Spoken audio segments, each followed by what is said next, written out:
Assalamualaikum warahmatullahi wabarakatuh. Perkenalkan, nama saya Irfan Junaidir Prasetyawan, NRP 065. Di sini saya akan menjelaskan metode eksplorasi geofisika. Di antaranya ada metode mikrotremor, metode gelombang permukaan, dan metode resistivitas. Langsung saja untuk yang pertama, di sini ada metode mikrotremor. Mikrotremor sendiri berarti getaran mikro, yaitu nanti memanfaatkan getaran yang terjadi pada permukaan bawah tanah yang memiliki amplitudo yang sangat kecil. Di sini berprinsip pada frekuensi resonansi dan amplifikasi. Amplifikasi bergantung pada impedansi atau perbedaan densitas dan kecepatan antara dua lapisan. Jika perbedaan antara dua lapisan semakin besar, maka amplifikasi akan semakin besar. Metode mikrotremor biasanya menggunakan analisa VSR. Pada analisa VSR yang diukur nanti ada 3 data, yaitu horizontal untuk yang sumbu arah utara selatan, kemudian yang satunya barat timur, yang ketiga ada sumbu vertikal, dan nantinya akan difilter atau dismoothing, kemudian ditransformasi Fourier ke domain frekuensi, dan nantinya akan diketahui frekuensi natural dan amplifikasinya. Untuk itu dapat dihitung indeks kerentanan antenanya yang biasanya digunakan untuk identifikasi zona rawan bencana. Untuk selanjutnya ada metode gelombang permukaan. Gelombang permukaan sendiri terdiri dari 2 jenis, yaitu gelombang Love dan gelombang Rayleigh. Gelombang Love gerak partikelnya berpotongan dengan arah rambat. Jadi jika arah rambatnya ke sumbu X, maka gerak partikelnya ke sumbu Y. Sedangkan gelombang Rayleigh gerak partikelnya berupa elips, jadi seperti yang ada pada gambar ini.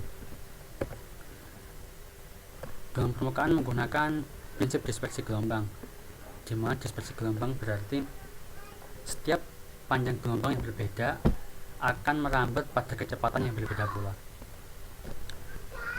Untuk tahap pengukurannya ada 3, yaitu akuisisi, processing, dan inversi. Akuisisi di sini yaitu di sini contohnya ini grafiknya, jadi masih di sini sumbu X nya berupa jarak dan sini berupa waktu, yang nantinya diprocessing menjadi domain frekuensi terhadap kecepatan.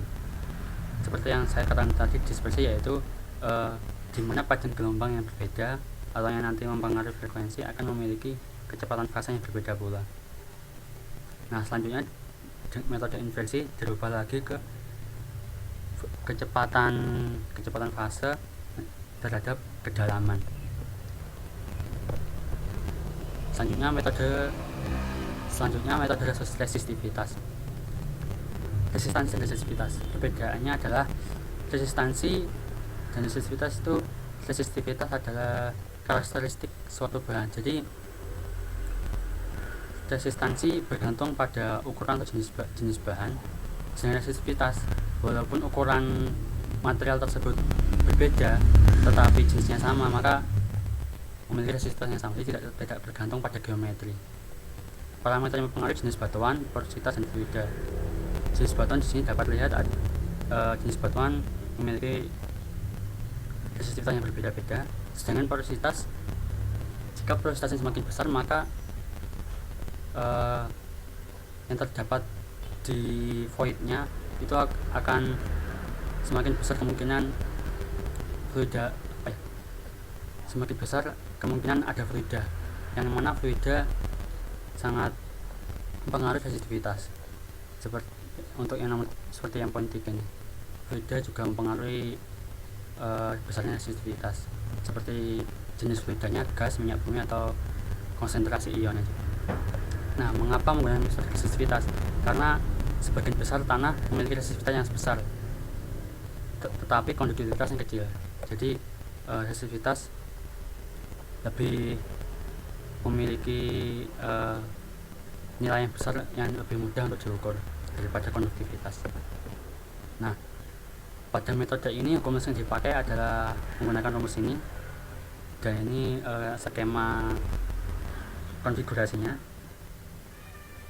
Jadi sini teknik pengukurannya ada 4, ada mapping, phase atau vertical sounding, tomografi, dan anisotropi. Mapping di sini ada variasi-variasinya. Di variasi misal mapping variasinya titik tengahnya berbeda tiap ukuran. Terus kalau phase spasinya berbeda, tomografi titik tengah, spasi dan titik tengah dan spasinya berbeda, sedangkan anisotropi sudut pengukuran yang berbeda seperti itu.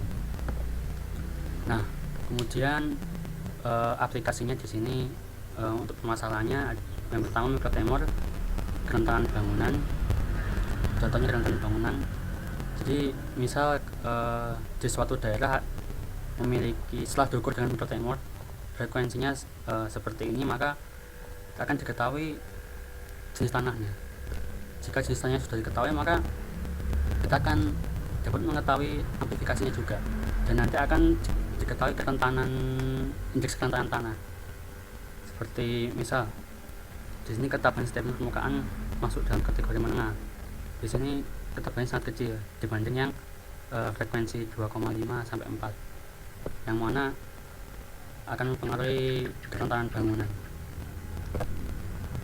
Selanjutnya gangguan permukaan, permasalahannya yaitu tanah longsor.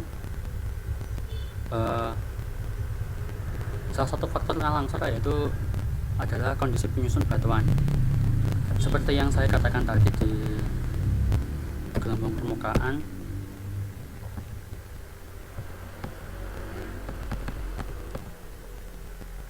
nah jika kecepatan di sini, kecepatan gelombang bisa mengetahui jenis material penyusun tanahnya. Jika kita mengetahui ini kecepatan gelombang berjalan kedalaman, maka kita juga tahu struktur bawah tanahnya menggunakan metode tersebut. Nah, contohnya ini, otomatis jika kita mengetahui di bawahnya terdapat banyak air, maka akan rawan longsornya semakin besar. Contohnya seperti water. Selanjutnya resisivitas. Di sini saya penulisan juga tanah longsor. Jadi resisivitas, contohnya di sini ya, resisivitas rendah yang paling atas di sini menggambarkan lapisannya berupa soil atau lempung. Jadi ya seperti yang di gelombang permukaan, jika kita sudah mengetahui jenis lapisan tanahnya, maka kita juga dapat mengetahui seberapa rawan tanah tersebut longsor atau tidak. Contohnya di sini, jika lempung maka resistivenya sangat rendah, atau disebut juga dengan lapisan yang lunak. Semakin besar resistivitas, maka semakin keras lapisan tersebut. Seperti itu. Sekian dari saya, terima kasih. Assalamualaikum warahmatullahi wabarakatuh.